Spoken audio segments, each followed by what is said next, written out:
মধ্যপ্রাচ্যের আকাশে এখন বারুদের গন্ধ আর সাগরের বুকে জ্বলছে আগুনের লেলিহান শিখা। যুক্তরাষ্ট্র ও ইরানের মধ্যকার সংঘাত ফের রূপ নিয়েছে ভয়াবহ উত্তেজনায়, যার প্রকম্পনে কেঁপে উঠছে পুরো বিশ্ব। হরমুজ প্রণালীর নীল জলরাশি পরিণত হয়েছে এক উত্তপ্ত যুদ্ধক্ষেত্রে। উত্তেজনার পারদ চরমে পৌঁছানোর পর ইরানের বাহিনী এক নজিরবিহীন হামলায় হরমুজ প্রণালীতে দুটি জাহাজে আঘাত হানে। অবৈধভাবে ওই প্রণালী পার হওয়ার চেষ্টা করার সময় দুটি তেলের ট্যাঙ্কার লক্ষ্য করে এই বিধ্বংসী হামলা চালানো হয় বলে জানিয়েছে ইরানের রাষ্ট্রীয় গণমাধ্যম। এই হামলার পরপরই হরমুজ প্রণালীতে সব ধরনের জাহাজ চলাচল সম্পূর্ণভাবে বন্ধ ঘোষণা করা হয়েছে, আর এর তাৎক্ষণিক প্রভাবে বিশ্ববাজারে লাফিয়ে লাফিয়ে বাড়ছে জ্বালানি তেলের দাম। তবে ইরানের এই প্রতিশোধের আগুন কেবল সাগর বক্ষেই সীমাবদ্ধ থাকেনি।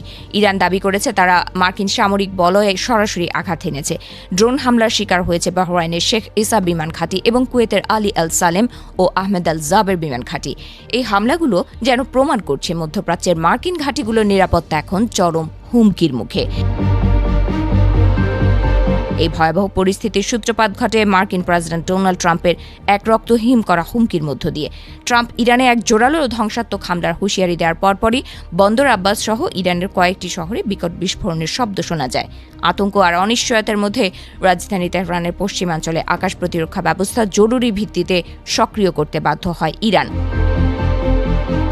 সংঘাতের এই নতুন এবং প্রাণঘাতী অধ্যায়ের সূচনা হয়েছিল মূলত গত মঙ্গলবার। ওই দিন হরমুজ প্রণালীতে একটি মার্কিন সামরিক হেলিকপ্টার ভূপাতিত হওয়ার পর যেন নরকের দরজা খুলে যায়।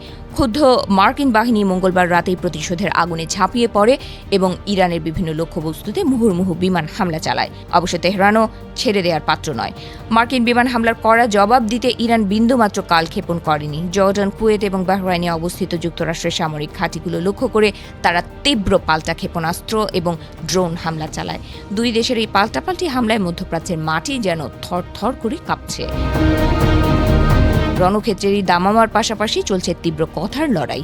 মার্কিন প্রেসিডেন্ট ডোনাল্ড ট্রাম্প হুঙ্কার দিয়ে বলেছেন, চুক্তির দর কষাকষির নামে ইরান কেবল সময় ক্ষেপণ করছে এবং এই ধৃষ্টতার জন্য তাদের চরম মূল্য চোকাতে হবে। অন্যদিকে বিন্দুমাত্র ছাড় না দিয়ে ইরানও পাল্টা অভিযোগ তুলেছে। তারা বলছে যুক্তরাষ্ট্র বারবার যুদ্ধবিরতি লঙ্ঘন করছে এবং ওয়াশিংটনের এমন আগ্রাসী আচরণের পর তাদের কূটনৈতিক যোগাযোগ ইরান নতুন করে মূল্যায়ন করবে। একদিকে যখন বাজছে যুদ্ধের দামামা, অন্যদিকে তখনও নিভু নিভু করছে শান্তির আলো। এই চরম উত্তেজনার মাঝেও ওয়াশিংটন ও তেহরানকে ধ্বংসের পথ থেকে সরিয়ে আলোচনার টেবিলে ফেরাতে চলছে মরিয়া কূটনৈতিক প্রচেষ্টা। বিশ্বকে এক মহাযুদ্ধের হাত থেকে বাঁচাতে বুধবার কাতারের একটি বিশেষ প্রতিনিধি দল ছুটে গেছে ইরানের রাজধানী তেহরানে।